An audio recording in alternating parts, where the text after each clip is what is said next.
Jesus calls us over the tumult of our lives, wild, restless sea. Methodist hymn 157. This hymn was written for the celebration of St. Andrew's Day by Mrs. Cecil Frances Alexander, the wife of a clergyman.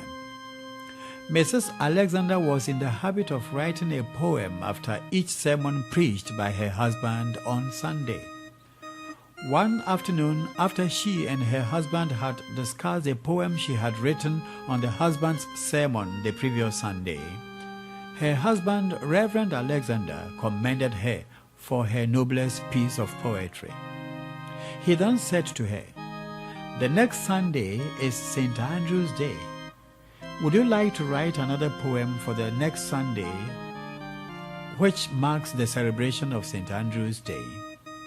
She replied, "I will do what I can." So she took her Bible and read the account of the calling of Andrew by Jesus as recorded in Mark's Gospel, chapter 1, verses 16 to 18. The passage reads, "As Jesus walked beside the Sea of Galilee, he saw Simon and his brother Andrew casting a net into the sea, for they were fishermen. And Jesus said to them, 'Follow me, and I will make you fishers of men.'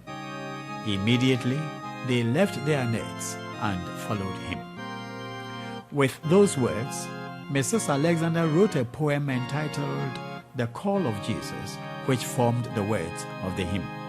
Jesus calls us over the tumult of our lives, wild, restless sea.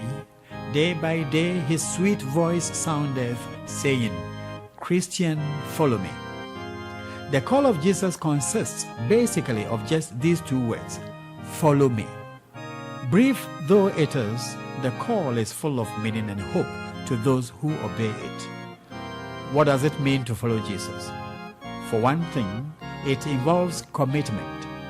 When Jesus says, "Follow me," he means, in effect, throw in your lot with me.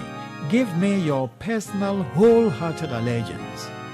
The call of Jesus always comes not as a command.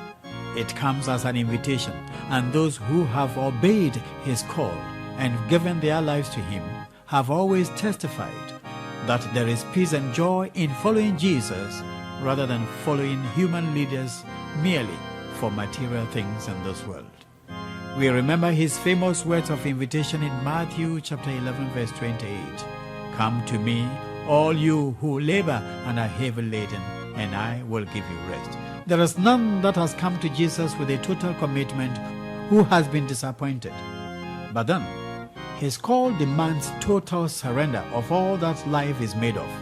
And that is what the fourth stanza of the hymn says. "In our joys and in our sorrows, days of toil and hours of ease, still he calls, in cares and pleasures, that we love him more than these." The tune is by New Love Annan.